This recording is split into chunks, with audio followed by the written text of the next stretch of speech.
안녕하세요. 강남기입니다.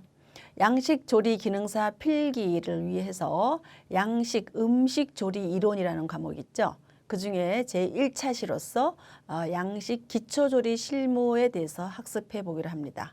오늘은 기본조리법과 양식 향신료에 대해서 살펴보겠습니다.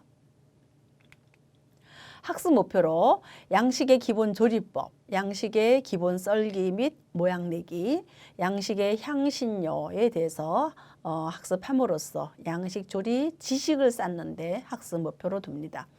학습 내용으로는 양식의 건열조리, 습열조리, 복합조리에 대해서 설명할 수 있고요. 양식의 기본 썰기 및 모양내는 용어에 대해서 학습할 거고요. 양식의 그 다양한 향신료에 대해서 종류와 특징에 대해서 설명할 수 있도록 학습 내용을 편성해 봤습니다. 첫 번째, 양식 기본 조리법에 대해서 살펴보겠습니다. 양식 기본 조리법뿐만 아니라 모든 이 양식이든 한식이든 우리는 조리를 하는 사람들이죠. 그러면은 조리가 뭐냐? 영양상 좋은 식품을 소화하기 쉽고 위생적으로 처리를 해야 되겠죠. 그리고 먹기 좋고 아름답게 조작하여 요즘은 예술이라는 말까지 나오잖아요. 그러면은 이 조리를 하는 목적은 뭘까요? 소화 흡수율을 좋게 하기 위해서 영양성을 강조를 합니다. 위생적이고 안전한 음식을 제공해야 되기 때문에 안정성이 중요하겠죠.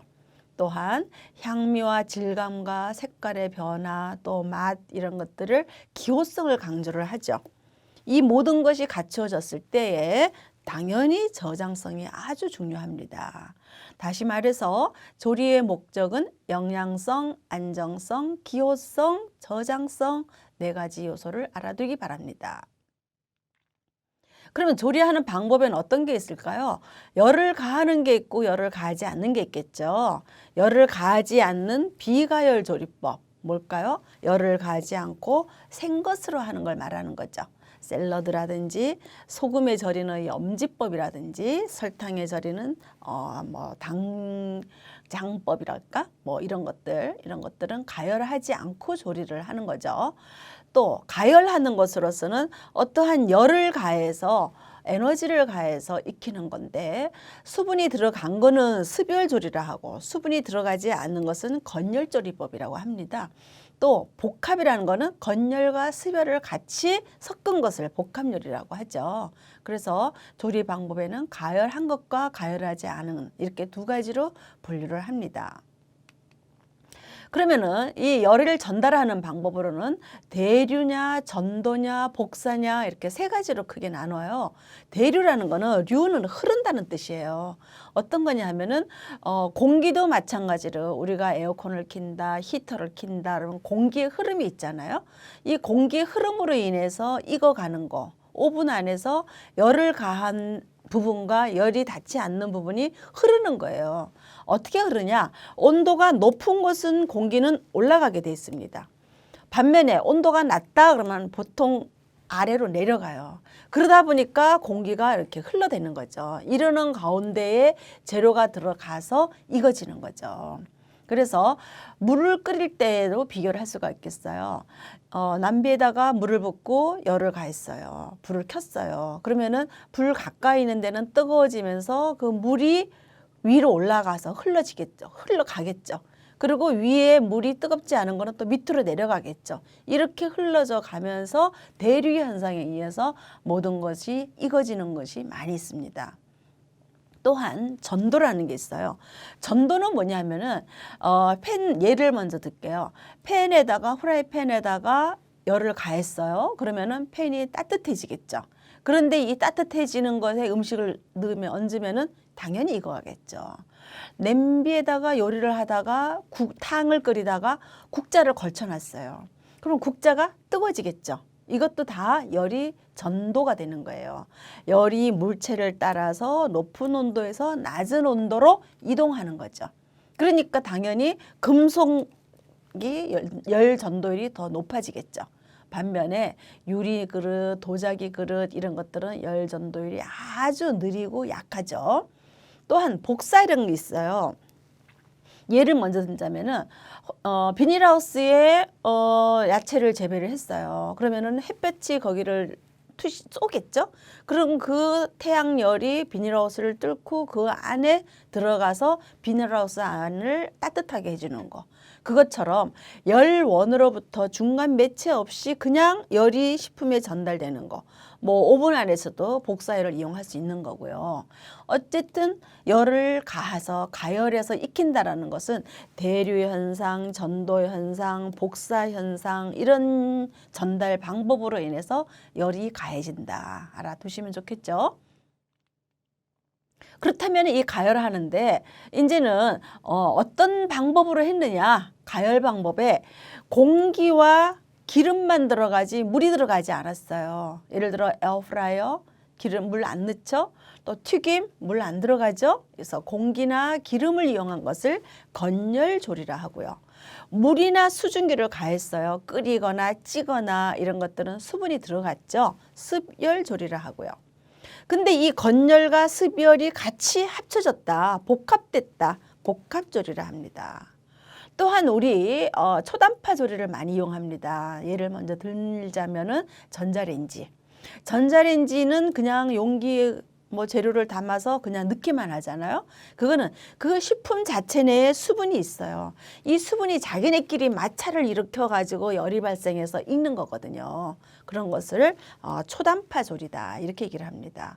그래서 서양 조리의 가열 방법에는 건열, 습열, 복합, 초단파 이렇게 네 가지로 나눈다. 아시겠죠? 하나하나 훑어볼 거예요. 그러면은 서양 요리의 가열 방법 첫 번째 건열 조리. 수분을 넣지 않고 뭐 공기나 또는 기름을 이용해서 한 것을 건열조리법이라고 합니다. 물론 직화 요리도 해당이 되죠. 그릴링, 브로일링. 그릴에 굽는 것을 그릴링이라고 하고 브로일러에 굽는 것을 브로일링이라고 합니다. 그릴은 뭐냐? 우리 한식할 때 석쇠 생각하시면 됩니다. 이렇게 그릴이 돼 있죠. 거기에다가 뭐 바베큐로 간다거나 할 때 꼬지를 껴서 굽는다든지 뭐 직화로 해서 뭐 숯불로 무슨 스테이크를 굽는다든지 이런 것들은 그릴링이죠. 이거 역시 복사열로 인해서 직화로 굽는 걸 얘기를 하는 거고요. 브로일링이라는 거는 브로일러를 사용하는데 브로일러는 위에서 불을 이렇게 쏘아주는 거예요. 그 쏘아주는 열로 인해서 이런 재료가 익어가는 거죠. 그래서 그릴링, 그릴을 이용한 거, 브로일링, 브로일러를 이용한 것을 건열조리법이다. 이렇게 생각하시면 됩니다. 다음에 로스팅, 뭐 원두를 볶는 것도 커피하는 분들은 로스팅이라고 그러죠. 조리에 서양 조리에 있어서는 육류나 가금류 이런 것들을 그런 거 많이 봤죠. 꼬치에 껴서 빈빈빈빈 돌려가지고 그냥 굽는 거. 단지 뚜껑을 덮지 않았습니다. 그냥 고기 자체 내를 오븐에 넣어서 그냥 굽는 거. 이것도 로스팅이라고 합니다. 뚜껑을 덮지 않은 것을 로스팅이라 한다. 이것을 알아두시기 바랍니다. 여기에 포트란 말이 있어요. 로스팅과 같긴 한데 거기는 뚜껑을 덮었어요. 어떤 용기에 담는다든지 아니면 뚜껑을 덮어서 한다든지 이런 것을 포트 로스팅 이렇게 얘기를 합니다. 로스팅과 유사해요. 그러나 뚜껑이 있으면은 포트 로스팅, 뚜껑 덮지 않고 그냥 넣은 것을 로스팅 이렇게 얘기를 합니다. 베이킹 너무 잘 아시죠? 빵이나 과자를 구울 때 오븐에 넣어서 굽는 것을 베이킹이다 합니다. 굽는 것을 얘기를 하는데 특히 빵 과자를 구울 때 베이킹이라 한다. 그리들이라고 합니다. 쇠철판이에요.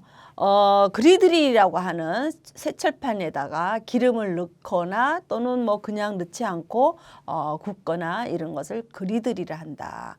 온도가 그릴보다는 조금 낮아요. 그리고 온도 조절이 좀 가능하기 때문에 달걀이라든지 채소라든지 이런 대량 조리를 할 때에 많이 사용을 합니다. 단체급식 같은 데서는 그리드를 많이 사용을 하죠. 또 건열조리 중에 볶는 게 많죠. 서양조리에도. 그런데 이것을 소테라 한다. 좀 조리하는 분들이 이런 용어는 좀 알아두시면 좋겠습니다. 열 전도, 그러니까 팬에다가 얹어놓고 하는 것을 전도가 많다 그랬습니다. 금속을 통해서 전달되는 거. 그래서 소테팬, 프라이팬 등등에다가 버터나 기름을 두르고 강한 불에서 단시간 내에 해야 됩니다. 이 볶음을 천천히 프라이팬이 뜨겁지도 않은데 넣고 열을 가하면은 프라이팬이 미지근해지다가 따뜻해지다가 그러는 동안에 그 재료에서 수분이 다 빠져나오죠. 그러니까 그렇게 하는 게 아니라 프라이팬을 다 열을 가해 놓고 달궈진 후에 강한 불에서 단시간 내에 얼른 볶아내는 방법이다. 이것이 소테, 한국말로 볶음 요리라고 할 수 있겠죠. 이건 어떤 장점이 있느냐면은 강한 불에서 단시간 내에 볶았기 때문에 영양소 파괴를 최소화하고 또 식품에서 맛있는 즙이 나오는 것을 막아주죠. 얼른 볶았기 때문에 수분이 질질 흘러나오는 시간을 차단을 하죠. 시간을 단축시키고 이것이 소테 요리의 장점입니다. 팬프라이 우리는 보통 튀김이라고 합니다. 소테와 비슷하지만은 조리를 시작할 때 기름을 많이 넣고 하든 조금 넣고 하든 그럴 때 기름을 많이 둘러가지고 볶거나 튀김 비슷하게 이렇게 하는 것을 팬프라이 이렇게 얘기를 합니다. 보통 우리는 튀김을 딥프라잉, 깊다는 얘기죠. 기름을 많이 넣었다. 기름에다가 풍덩 넣었다. 그래서 딥프라이링 이렇게 얘기를 합니다. 기름이나 버터나 쇼트링을 이용해서 기름의 대류 현상이에요. 끓는 거는 물의 대류 현상이고 프라이는 기름 내에서 기름도 뜨거운 거는 위로 올라가고 낮은 거는 밑으로 내려와서 기름끼리의 이러한 대류 현상이 일어납니다. 물론 단시간 조리법 하는 거죠. 그래서 기름이 들어가기 때문에 칼로리가 엄청나게 높습니다. 반면에 수용성 비타민이나 이런 것들이 손실이 아주 적죠. 그리고 역시 식품 자체 내에 있는 수분이나 이런 것들이 밖으로 흘러나오는 것을 막아주고 반면에 기름이 좋은 기름일 경우는 기름의 향이 거기에 배어서 풍미가 굉장히 좋아집니다. 그래서 튀김 요리에 있어서는 제일 중요한 것이 어떤 기름이냐. 좋지 않은 기름으로 하면은 좋지 않은 냄새까지 음식에 뵐 수 있기 때문에 기름 선택을 잘해야 된다. 또 건열조리법으로서 그래티네이팅이라는 게 있어요. 이것은 버터, 치즈, 크림 뭐 이런 것들 또 크러스트는 바삭바삭하게 하는 이러한 부스러기 같은 거 이런 거 설탕 이런 것들을 올려가지고 셀레멘도 오븐이라고 해서 위에서 열이 내려오고 밑에서도 나오고 하는 것이 있어요. 브로일러 비슷하죠. 이런 오븐에다가 넣으면은 조리하고 난 뒤에 이걸 얹으면은 내용은 다 익었어요. 그죠? 그런데 마지막으로 그런 걸 뿌려줘서 한 번 더 열을 가하고 나면은 거기가 반짝반짝 빛이 난다거나 좀 탄 듯하게 더 먹음직스러운 이러한 모양을 낼 수 있는 거죠. 그래서 색깔을 내거나 모양을 낼 때 그래티네이팅을 한다. 육류, 가금류, 감자, 야채, 생선, 뭐 파스타 요리 등등 이렇게 해서 하는 것을 그래티네이팅이라 합니다. 다음에 시어링 잘 알아두셔요. 강한 열을 가해서 짧은 시간에 겉에만 익히는 거예요. 이거는 시어링을 한다. 오븐 넣기 전에 왜냐하면은 오븐을 넣어서 하자니 열이 좀 덜 나거나 이럴 경우에 모양이 좀 잘 안 나거나 할 때는 미리 오븐 넣기 전에 시어링부터 먼저 해가지고 색깔을 낸 다음에 오븐에 넣거나 전자레인지에 넣거나 하죠. 그래서 미리 오븐 넣기 전에 열을 가해서 색깔을 내는 것을 시어링이라 한다. 이것도 좀 알아두시면 좋겠어요. 낯선 단어가 그래티네이팅, 시어링 이런 것들은 현장에서 일할 때 요즘 외국인 조리사도 많아요. 그럴 때는 원어로 얘기할 때 긴 말을 못 알아듣더라도 핵심 단어 정도는 알아두면은 그래도 이해가 빠르겠죠. 그렇게 해야 알다 보면은 이제 스피치도 대화도 다 좋아지겠죠. 이제는 습열 조리에 대해서 알아보기로 합니다. 수분이 들어간 거예요. 포칭한다랍니다. 우리가 아침에 계란을 삶아 먹거나 술안을 해 먹거나 이런 거는 삶기인데 포칭한다. 아주 자주 쓰는 용어예요. 포칭이라는 단어를 알아두시기 바랍니다. 끓는 점 이하의 낮은 온도예요. 이거는 포칭은 너무 끓는 데 넣으면 안 됩니다. 그래서 90도 미만의 이러한 액체 속에 식재료를 넣어서 서서히 익히는 방법을 포칭이라 합니다. 스톡을 끓인다거나 또 꿀부용을 한다든지 이럴 때에 식초물이라든지 이런 거를 많이 사용을 하죠. 그러면은 재료에서 그 향이라든지 풍미 이런 것들이 은근히 우러나와서 좋고요. 삶기를 완료하고 난 뒤에 그 국물을 이용해서 소스 재료로도 다시 활용할 수도 있습니다. 그래서 포치드 에그 이렇게 해서 삶은 계란을 포치드 에그를 한다. 이런 용어는 꼭 알아두시기 바랍니다. 다음에 시머링 아주 중요한 얘기입니다. 은근히 끓여라. 이거 말 못 알아듣고 시머링이 뭔지 몰라서 그냥 막 센 불에 끓이면 안 돼요. 포칭과 유사한데 포칭보다는 조금 더 열이 높긴 높아요. 90도에서 100도 미만으로 하긴 하는데 이거는 은근하게 끓이는 거예요. 보글보글. 거품이 조금 날랑말랑 할 정도의 그러한 온도. 질긴 육류를 좀 부드럽게 하기 위해서 하고요. 소스나 수프를 데울 때 많이 시머링을 합니다. 이거는 은근하게 하는 것을 약간만 보글보글 한다. 약간 보글보글 하는 것을 시머링이라 한다. 은근이라는 말이 들어가야 됩니다. 브랜칭 아주 많이 쓰는 말이죠. 다들 많이 알고 계실 거예요. 데친다 뜻이죠.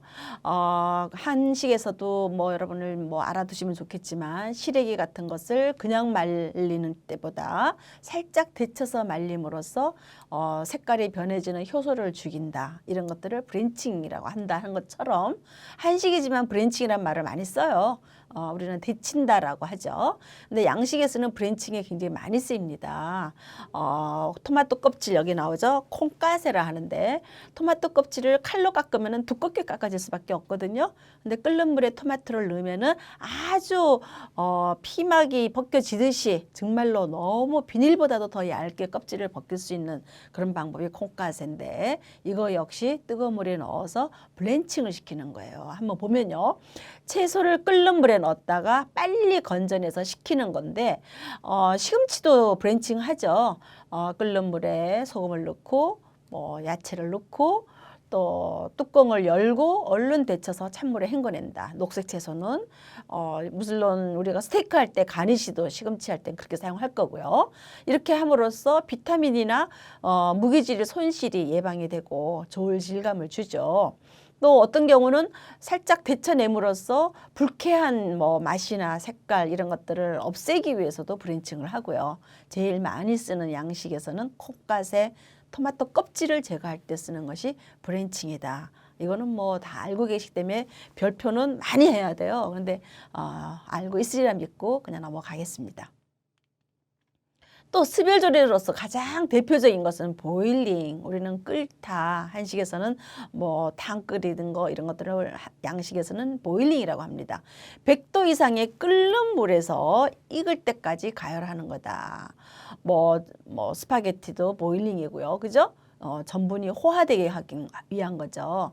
조직을 연화시키고 또 고기를 삶으로써 거기에 있는 단백질이 응고를 하고 연화시키는 것도 있고 또 당근이나 감자 이런 것들도 삶아주고 할 때에 보일링을 하죠.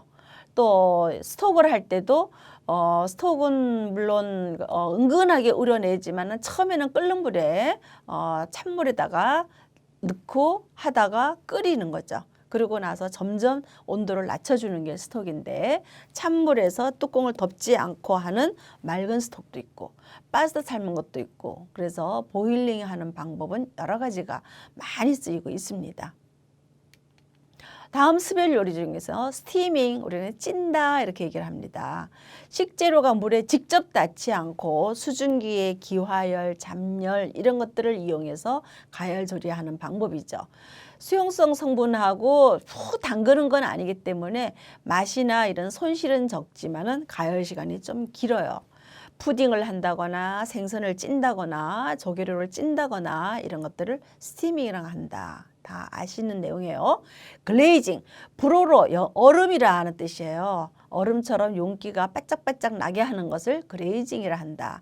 장식할 때 뭐 꿀이나 설탕, 버터 뭐 이런 것들을 넣으면은 코팅할 때도 글레이징이라는 방법을 많이 사용합니다. 다음에 건열과 수별을 복합한 거를 복합조리를 하는데 브레이징이라는 방법이 있습니다. 이것도 용어를 알아두시면 좋겠습니다.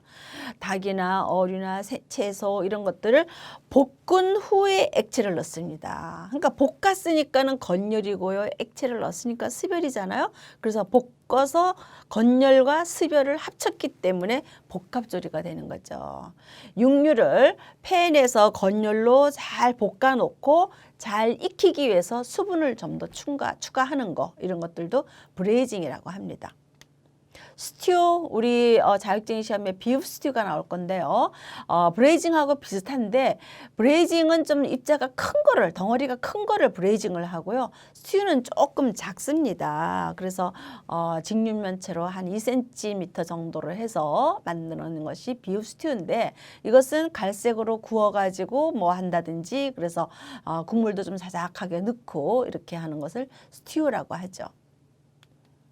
초단파 요리, 전자레인지를 이용한 건데 수분의 진동을 이용해서 그 마찰열로 한 것을 초단파 요리를 한다. 여기는 수분이 그 안에 조금 자작하게 넣어주기도 하지만은 자체 내에 있는 것을 말하기 때문에 이거는 복합 요리라고 볼 수도 있겠죠. 수분 증발이 일어나기 때문에 뚜껑을 덮어준다. 금속류의 기구는 절대로 사용하면 안 된다. 잘 아실 거고요. 수비드라는 게 있습니다. 요즘에 많이 하는 방법이죠. 진공 포장해서 아주 낮은 온도 저온에서 장시간 해준다. 맛이나 향이나 수분이나 이런 것들이 보존되고요. 그런데 재료에 대해서 정확한 이해를 하지 않으면 까딱 잘못하다가는 식중독균이 증식할 수 있으므로 아주 조심해야 된다. 수비드 알아두시기 바랍니다. 칼 잡는 법에 대해서 공부를 하겠습니다. 양면에 엄지, 검지를 해서 잡아서 칼을 여기서 잘 잡고 하는데, 이 정교한 작업을 할 때는 칼등에 검지까지 올려서 잡고요. 단단한 식재료 잡을 때는 칼등에 엄지를 올려서 잡고, 또 일반적으로 엄지, 검지를 다 같이 사용해서 하는, 이렇게 해서 칼 잡는 법을 대해서 봤습니다. 그러면은 기본 썰기 방법으로 어떤 게 있을까요? 써는 모양이 다양하지만 보다시피 이 세 가지는 다 주사위 모양입니다. 주사위 모양이 가로, 세로, 높이가 2cm인 것을 큐브라고도 하고, 다이스가 주사위예요. 그러면은 큰 다이스, 라지 다이스, 그러면 가로, 세로, 높이가 2cm. 그냥 다이스 그러면 1.2cm 정도. 더 작은 것을 스몰 다이스 이렇게 얘기를 합니다. 다이스, 큐브, 이거는 정육면체 사이즈를 얘기를 한다. 더 작은 다이스를 브루노아즈라고 합니다. 0.3cm. 파인 브루노아즈, 점점 작아집니다. 다음에 더 작아진 것은 다이슨이 이런 말 쓰지 않고, 브루노아즈라는 말 쓰지 않고 찹한다 그러죠. 찹핑, 요거는 우리가 다 많이 쓰고 있는 말이에요. 한식에서는 다진다 이렇게 얘기를 하죠. 찹핑 알아두시고, 불어로는 아세 하는데 그것까지는 뭐 알아두면 좋게 하겠죠. 찹핑. 베이잔느라 그래서 이거는 직육면체예요. 그래서 야채 스프 할 때 많이 쓰는 방법이다. 미네스트로니 스프 할 때 이렇게 납작납작한 직육면체를 하는 것을 베이잔느라고 하고요. 이제는 좀 길게 막대형으로 쓰는 거를 보겠습니다. 바토네라고 해서 막대를 얘기하거든요. 그래서 이렇게 길게 하는 것을 주리앙이란 말을 씁니다. 그래서 주리앙이 막대형인데 거기에 길고 폭이 좀 크게 한 거를 0.6cm 정도의 가로 세로가 된 것을 라지 줄리앙, 조금 더 작아서 0.3cm 된 것을 미디엄 줄리앙 이렇게 얘기를 합니다. 더 작은 거 0.15 정도로 된 거를 가늘게 채 썬 정도라고 보시면 되겠죠. 이거를 파인 줄리앙 이렇게 얘기를 합니다. 시포나드란 말이 가끔 나오는데요. 이거는 정말로 실처럼이란 말이 들어가요. 실처럼 가늘게 채 썰어서 특히 플레이팅 할 때 굉장히 예쁘고 섬세한 모습을 보여줄 때 바질잎, 상추 이런 것들을 겹겹이 쌓아가지고 둥글게 말아서 아주 가늘게 썬 것을 시포나드, 좀 낯설지만 알아두세요. 에망세, 불어로는 에망세라고 그러고, 슬라이스는 우리 많이 말하죠. 얇게 편을 썬다라고 하죠. 이런 것들을 슬라이스 한다. 잘 아시고 거고요. 파리징 알아두세요. 우리가 수박 먹을 때, 수박 화채할 때 이렇게 동그란 스푼이 있죠. 이걸로 해서 퍽퍽퍽퍽 뜨는 거를 얘기해요. 동글동글하게 둥근 구슬 모양으로 파내는 거. 파리쟁이라고 합니다. 알아두세요. 스테이크 할 때 우리가 가니쉬로 쓰는데 요거는 반드시 알아두세요. 캐럿 비치라고 합니다. 비치 모양으로 해서 당근을 썰어서 가장자리를 둥글게 도려내면은 여기가 부서지지 않습니다. 비행 접시 모양으로 예쁘게 해내는 것을 캐럿 비치 알아두세요. 샤또도 중요하죠. 오크통처럼 만들어 가지고 가운데는 굵고 끝을 뾰족하게 만드는 것을 말합니다. 그래서 휘어서 이렇게 깎아주는 이런 것들을 샤또 모양이다 이렇게 얘기를 합니다. 웨이지 아주 중요한 말이다. 반달 모양으로 우리가 새우튀김을 한다거나 할 때 간을 실어 놓을 때 레몬을 여기를 싹둑 잘라 가지고 반달 모양으로 썰어서 장식을 많이 하죠. 레몬이나 감자, 토마토 이런 것들을 반달 모양 썰기를 웨지 썰기 이렇게 얘기를 합니다. 콩가스에 아까 잠깐 브랜칭 할 때 설명드렸듯이 토마토를 뜨거운 물에 넣어서 벗겨 가지고 0.5cm의 정사각형 으로 썰어내는 것을 콩가세라 한다. 그래서 소스 만들 때나 이런 거 가니쉬 할 때도 쓰고요. 많이 사용합니다. 요거는 별표 3개, 웨지도 3개. 아주 중요한 거기 때문에 알아두시기 바랍니다. 민스라는데 우리는 보통 어느 나라 말인지 모르지만 정육점에서 민찌라는 말을 많이 쓰는데 그거는 우리 말이 아니고요. 민스는 영어입니다. 야채나 고기를 다져서 으깬 것을 민스 이렇게 얘기를 합니다. 그러면은 다음부터는 제 두 번째 양식의 향신료에 대해서 살펴보기로 하겠습니다. 양식 요리에 굉장히 중요한 우리가 옷을 다 입고 화장하고 머리 꾸미고 또 향수 뿌리고 이런 것처럼 요리에 아주 중요한 이러한 향기를 나타내고 맛을 내는 거에 허브와 스파이스를 많이 쓰죠.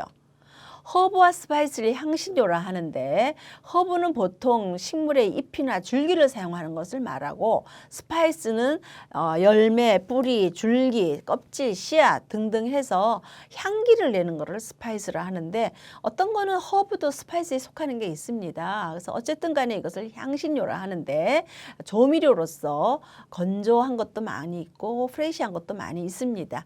향기를 내는 채소류 이렇게 보시면 되겠습니다. 굉장히 다양한데 사용하는 부위가 잎으로 하는 것들이 이렇게 많이 있어요. 바질, 월계수, 처빌, 마조란, 민트, 오레가노, 파슬리, 로즈마리, 타라곤, 타임, 라벤더 많이 들어보셨죠? 이것은 주로 잎을 사용하는 거고요. 다음에 종자를 사용하는 게 있습니다. 씨를 이용하는 거. 우리가 많이 보셨죠? 흰 후추, 또 우리가 메이스, 넘맥 빵 할 때 많이 봤을 거고요. 머스타드 이런 것들이 다 종자를 이용한 겁니다. 과실 우리는 검은 후추, 파프리카 이런 것들이 열매에 있는 거죠. 파프리카는 야채로도 쓰지만은 향신료로도 많이 사용을 합니다. 뿌리, 마늘, 생강 아실 거고요. 꽃을 이용한 거, 꽃송이, 꽃봉오리를 이용한 것이 케이퍼라는 것이 있어요. 연어 먹을 때 아주 조그만 콩알보다 작은 꽃봉오리가 보셨을 거예요. 그것을 케이퍼라 하고요. 또 많은 양식 요리에 정향이라 그래가지고 몸 모양으로 된 거 있어요. 클로브라 합니다. 많이 보셨을 거예요. 샤프라는 꽃인데 색깔을 낼 때 많이 쓰는데 좀 비싸서 우리가 많이 평소에는 좀 쓰지를 못하고 있습니다. 굉장히 귀한 거예요.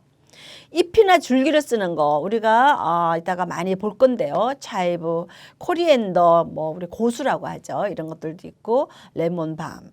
잎이나 종자를 쓰는 거 야채에 샐러드에 많이 쓰죠. 펜넬, 세이지 이런 것들. 또 뿌리 쓰는 거 있어요. 홀스레디시 우리가 연어 먹을 때 하얗게 된 거 있죠. 그런 거. 또 강황이라 그래서 생강처럼 생긴 거요. 디메릭. 또 껍질 쓰는 거 시나몬 껍질 이런 것들에서 부위가 어디냐 다 다르지만 이렇게 많은 향신료가 양식 재료에 사용이 됩니다. 하나하나 보는데 핵심만 얼른 훑어보기로 하겠습니다. 잎을 사용하는 거 그림처럼 생겼어요. 바질 우리가 스파게티나 피자 먹을 때 많이 얹혀 있는 거 많이 보셨죠? 향이 아주 좋습니다. 월계수잎 스톡이나 뭐 수프 할 때 굉장히 많이 보셨을 거예요.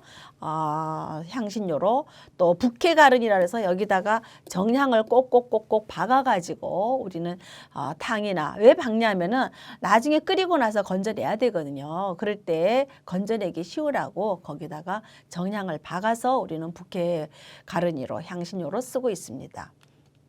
첩일, 야채 샐러드 할 때 많이 쓰는 거 미나리처럼 생겼어요. 파슬리랑도 비슷하고 마조람 조금 귀합니다. 계란 요리나 채소 이런 데 맛을 내는데 장식으로도 모양이 이뻐서 몇 줄기를 옆에다가 간이시로도 많이 사용을 합니다.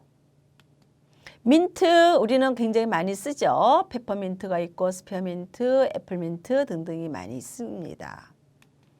오레가노 민트가에 속하고 이것도 쌉쌀한 맛이 있는데 이것이 고기라든지 로스팅할 때 옆에다가 좀 이렇게 미리 재워놨다가 쓰면은 아주 향이 좋죠. 오레가노. 파슬리 다 알고요. 로즈마니 많이 보셨을 거예요. 이거는 키우기도 쉬워요. 화분에 넣어놓으면은 심어 놓으면은 뭐 사시사철 죽지 않고 향도 은근하게 나오고 뾰족뾰족해서 소나무 이파리 모양으로 됐습니다. 이런 것들도 수프나 스튜에 다져서 많이 사용을 하고 있습니다. 타라곤, 아니스랑 비슷한데 좀 쌉쌀한 맛이 있기 때문에 수프나 스프 이런데 소스 이런데 많이 쓰고 있습니다. 타라곤. 타임 우리가 샐러드나 수프나 이런 거 할 때 향을 내기 위해서 타임. 라벤더 우리는 뭐 이렇게 씻는 용도에도 라벤더 향을 많이 쓰고 있죠. 세제로도 많이 넣고 뭐 샴푸나 이런 방향제로 많이 쓰고 있는데 이것을 식초로 해서도 식용으로 많이 쓰고 있습니다. 라벤더. 아니스 종자를 사용한 겁니다. 아주 보리처럼 생겼죠. 그런데 좀 달콤한 향이 있는 이러한 씨입니다. 아니스. 카이엔 휴추라 가지고 칠리 모양 같은 거예요. 그래서 칠리를 가루를 낸 것을 카이엔 휴추 굉장히 맵습니다.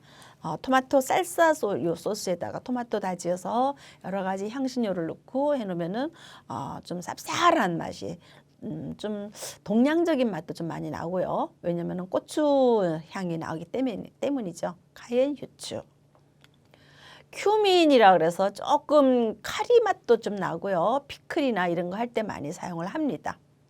스타 아니스, 팔각이라서 중국 요리에서 많이 쓰는 거예요. 여기가 별 모양으로 이렇게 8개의 각이 나와 있다. 이렇게 해서 팔각이라 그러는데 육류의 누린내를 없애주는 모양을 많이 사용을 합니다.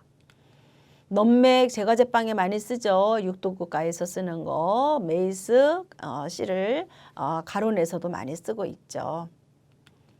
머스타드 다 아는 겨자고요. 후추도 알기 때문에 넘어가겠습니다. 올스파이스 여러 가지의 스파이스가 향이 있다. 이래서 올스파이스란 말을 쓰는데 페퍼 향이 나는 거예요. 계피, 넘맥, 정향 이런 맛이 다양하게 나기 때문에 올이란 말이 붙었어요. 피클 할 때 많이 들어갑니다. 파프리카 잘 아시죠? 넘어갈게요. 마늘, 생강, 케이퍼 잠깐 말씀드렸듯이 연어 먹을 때 이런 꽃봉오리처럼 생겼어요. 이것은 절여서 많이 쓰기도 하는데 어떤 요리를 보니까 튀겼는데도 맛이 참 괜찮더라고요. 케이퍼. 클로브 정향이라 그래서 스톡이나 이런 끓여낼 때에 부케 가르니로 많이 사용을 하고 있죠. 샤프란 굉장히 귀한 것으로서 향신료이면서 색깔이 은은하게 납니다. 리조또에 샤프란이 들어가면 정말로 맛이 좋아요. 아주 비싸겠죠? 잎, 줄기, 껍질 같이 쓰는 거예요. 차이브라 그래서 우리나라 미나리 같기도 하고 뭐 이렇게 생긴 거 또 뭐 미나리라고 비치면 제일 좋을 것 같아요. 부추 맛도 좀 모양도 있는 것 같고 차이브. 레몬밤 네모 모양으로 되어 있어요. 그래서 레몬 냄새가 굉장히 좋은 레몬밤. 잎, 줄기, 뿌리 이런 껍질 다 사용합니다. 코리앤더 고수라고 얘기를 하죠. 우리가 베트남 요리에서 많이 쓰는 거 미나리처럼 생겼지만 미나리는 다르고 중국 동양 요리에서 많이 쓰는데 은근히 양식에도 좀 쓰는 것 같아요. 딜 굉장히 많이 쓰는 연어 요리에 많이 들어가고요. 수프나 이런 데 많이 쓰죠. 다져서 많이 사용을 합니다. 펜넬 다른 과목 할 때 뭐 샐러드 고급 요리로 많이 씁니다. 양파처럼 생겼는데 여기가 초록색으로 돼 있어요. 지중해에서 나오는 건데 뿌리로 사용하면서 고급 샐러드에 씹는 맛이 제법 있어요. 그래서 육류 요리에도 많이 사용하고 회향이란 말을 씁니다. 캐러웨이 보리처럼 생겼죠. 파슬리과인데 잎은 샐러드에 쓰고 씨는 향신료로 많이 사용을 합니다. 우리 건강빵 할 때에 캐러웨이를 조금 뿌려주면 좀 다른 향이 많이 납니다. 세이지 하얀 게 좀 이렇게 뭐가 묻어있는 듯한 솜털처럼 보송보송한 이런 것들이 세이지인데 생선 요리, 육류 요리에 많이 사용을 하죠. 물론 닭 요리에도 많이 쓰고요. 홀스레디시 연어 먹을 때 하얀 무같이 생긴 거 갈아놓은 거 있어요. 그거랑 케이프랑 많이 먹죠. 홀스레디시 알아두시기 바랍니다. 겨자과의 식물을 뿌리를 무처럼 생긴 거를 갈아놓은 겁니다. 티메리 강황처럼 강황이라 그러는데 생강처럼 생겼다는 얘기죠. 카레 요리 이런 요리 많이 사용을 하고 있어요. 서양 요리에서 많이 쓰지 않죠. 그러면은 껍질을 사용하는 것으로서 계피, 시나몬이 있고요. 바닐라, 초콜릿 할 때 많이 쓰는 것이 바닐라죠. 껍질을 사용한 겁니다. 그럼 지금까지 배운 이런 것들을 바탕으로 해서 점검을 해보겠습니다. 다음 향신료 중에서 잎을 주로 사용하는 것이 아닌 것입니다. 항상 우리는 아닌 것, 맞는 것을 보셔야 되겠죠. 바질, 처빌, 민트, 시나몬 중에서 보면은 시나몬은 껍질을 사용한 거지 잎을 사용한 것이 아니죠. 바질, 처빌, 민트는 잎입니다. 답은 4번. 2번 다음 향신료 중에서 종자를 주로 사용하는 것이 아닌 것은 아닌 것을 봐야죠. 아니스 종자죠. 후추 종자죠. 넘맥 종자죠. 티메닉은 생강같이 생겼는 뿌리라 그랬습니다. 강황 생강 모양으로 돼서 뿌리를 이용한 것이니까 답은 2번. 향신료와 그 성분이 바르게 된 것은 물었어요. 그래서 생강, 알리신 아니죠. 마늘이 알리신이죠. 생강에는 겨자는 시니그린, 참기름은 세사민, 후추는 차비신. 바르게 된 것을 골라라 하니까는 후추에는 차비신이죠. 겨자는 시니그린이고요. 참기름은 세사몰이고요. 생강은 진저올, 쇼가올. 마늘은 알리신. 해답은 4번이네요. 4번 다음 설명에 해당되는 기본 썰기 및 모양내기 용어로 알맞은 것은 물었습니다. 브루노아즈, 베이잔느, 라지 이런 것들 중에서 제일 맞는 것을 본다면은 브루노아즈가 0.3cm 같죠? 한번 볼게요. 베이잔느라는 거는 1.2, 1.2cm이고요. 라지는 그보다 더 커서 0.6, 0.6이고요. 콩가세는 0.5cm. 이것을 기억해 줘서 맞는 것은 해답이 1번이겠네요. 다음 조리 방법의 설명 중 틀린 것은 틀린 것을 고르라 했어요. 그래서 포칭은 끓이기 맞죠? 시모리 은근하게 끓이는 거, 소테 볶는 것, 소테는 볶는 건데 이상하죠? 그래야지 윤기 나는 거. 소테는 볶는 거라 했습니다. 살짝 볶아내는 거. 틀린 것은 3번이겠네요. 오늘 배운 걸 정리를 해보자면요. 조리의 의의, 조리 방법의 분류, 건열 조리법에 대해서 공부를 했고요.